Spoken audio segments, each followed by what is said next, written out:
Have you ever done something wrong and felt guilty about it for years? Maybe you said something mean to a friend. Maybe you lied to your parents. Maybe you hurt someone and never had the chance to say sorry. Guilt is a heavy weight to carry. It follows you around. It whispers in your ear. It keeps you up at night. That's exactly how Joseph's brothers felt. They had done something terrible. They had sold their own brother into slavery. They had watched their father cry for 20 years, and they had never told the truth. But now, they were about to face the brother they had betrayed. Let's get into it. So here's where we are. The 7 years of plenty have come and gone. Just as Joseph said, the 7 years of famine have begun. The famine is everywhere, not just in Egypt, in the whole region, including Canaan, where Jacob and his family live. Jacob is old now. He's been through so much. He lost his beloved wife Rachel. He lost his favorite son Joseph. He's been grieving for over 20 years. And now, there's no food. Jacob hears that there's grain in Egypt, so he calls his sons together. He says, "Go down to Egypt and buy some grain for us, so that we may live and not die." 10 of Joseph's brothers go down to Egypt. Only one brother stays home, Benjamin, the youngest, Rachel's other son. Jacob is afraid to lose him too. So the 10 brothers travel to Egypt. They come before the governor of the land, the man who sells food to everyone. They bow down to him. They don't know it, but they are bowing to Joseph. Joseph recognizes them immediately. He sees their faces. He knows who they are. These are the brothers who sold him into slavery. These are the brothers who made his father cry. These are the brothers who threw him into a pit. But they don't recognize him. He's dressed like an Egyptian. He speaks Egyptian through a translator. He looks like a powerful prince, not the dusty boy they threw into a pit over 20 years ago. Joseph remembers the dreams. He remembers the sheaves of grain bowing down to his sheaf. He remembers the sun, moon, and stars bowing down to him. And here they are, his 10 brothers, bowing at his feet. But Joseph doesn't reveal himself. Not yet. He needs to know if they have changed. He needs to know if they are sorry. He needs to test them, so he speaks harshly to them. "Where do you come from?" "We come from Canaan," they say. "We have come to buy food," Joseph says. "You are spies. You have come to see the weakness of our land." "No, my lord," they cry. "We are 12 brothers, the sons of one man. One brother is no more, and the youngest is with our father in Canaan." Joseph tests them. He puts them in prison for 3 days. Then he says, "I will let you go, but bring your youngest brother to me, so I can see that you are telling the truth. One of you will stay here as a prisoner until you return."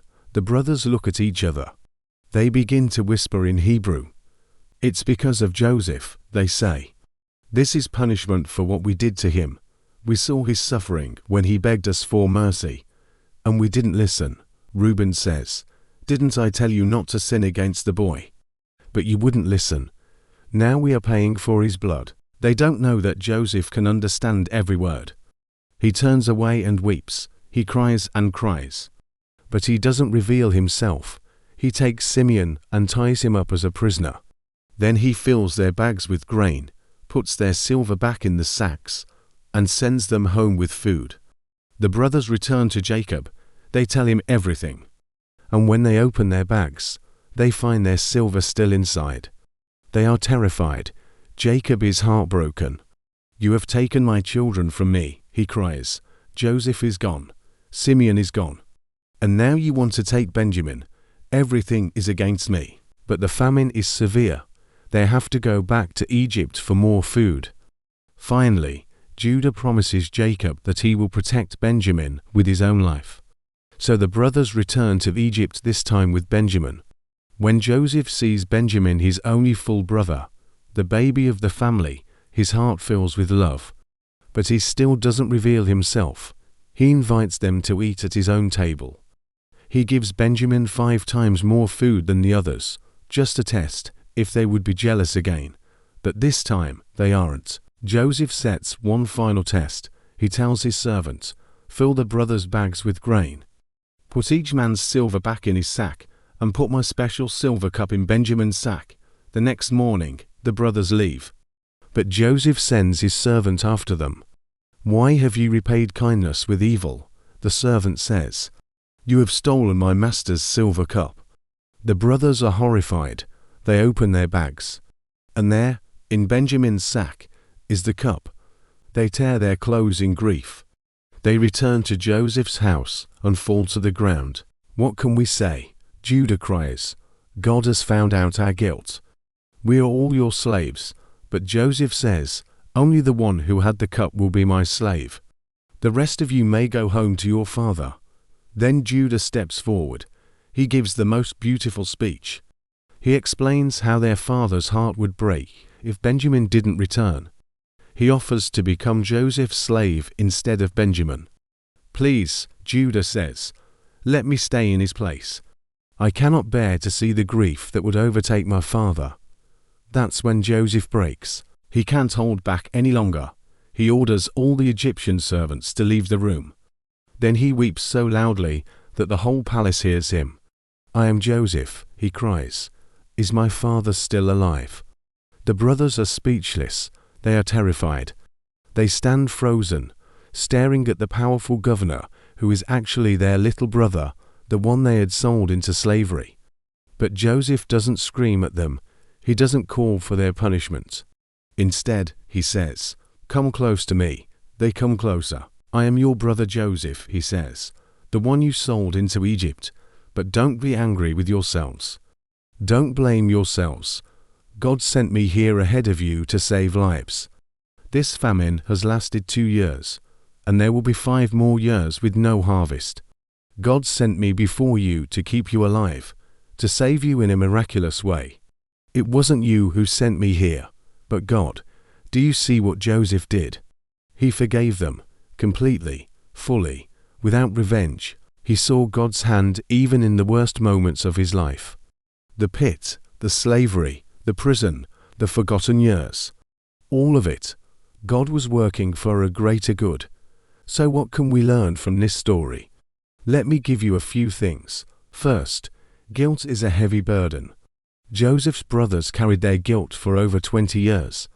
They couldn't forget what they had done. When we do wrong, confession and forgiveness are the only ways to find freedom. Second, God's plans are bigger than our mistakes. Joseph's brothers meant to harm him. But God used their evil for good. He saved many lives through Joseph. Third, forgiveness is powerful. Joseph could have taken revenge. He had the power to destroy his brothers. Instead, he chose to forgive. He chose to see God's plan. He chose love over hate. Fourth, we should test our hearts. Joseph tested his brothers to see if they had changed. They had. They showed love for Benjamin. They showed concern for their father. They had become different men. Fifth, God can use us wherever we are. Joseph was a slave, a prisoner, and a ruler. Everywhere he went, God used him. You don't have to be perfect to be used by God. And here's the most beautiful part. Joseph's story points to Jesus. Joseph was rejected by his brothers. Jesus was rejected by his people. Joseph was sold for 20 pieces of silver. Jesus was betrayed for 30. Joseph suffered, but God used it for good. Jesus suffered, but God used it to save the world. Joseph forgave his brothers. Jesus forgives us. Joseph saved his family from physical death. Jesus saves us from spiritual death. Joseph said, "Don't be angry with yourselves. God sent me here to save lives." Jesus says, "Don't be afraid.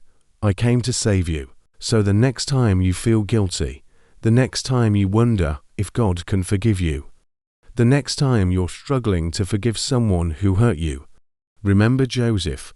Remember how he forgave his brothers. Remember how God used everything for good. And remember Jesus, the one who forgives us completely, freely, and forever. What an amazing story, Wonder Explorer. A reunion, a test, a confession, and a forgiveness that changed everything. Next time, we're going to see Jacob's reaction when he hears the news. His son is alive. the son he mourned for 20 years, is alive. And Joseph is going to bring his whole family to Egypt. You do not want to miss it. So here's my ask. If you've made it this far, you're loving these stories. Don't miss the next one. Hit that subscribe button right now. Tap the bell too. That way, every new story comes straight to you. And don't forget to give this video a thumbs up if you enjoyed it. Share it with your friends, they need to hear these stories too. Let's keep walking through the Bible together, from Joseph's forgiveness all the way to the cross. Here's the verse that sums up this whole story. You intended to harm me, but God intended it for good. Genesis chapter 50 verse 20. And here's the good news for us. Be kind and compassionate to one another, forgiving each other, just as in Christ God forgave you. Ephesians chapter 4 verse 32. See you next time, Wonder Explorer. And remember, forgiveness is always possible, because God forgave you first.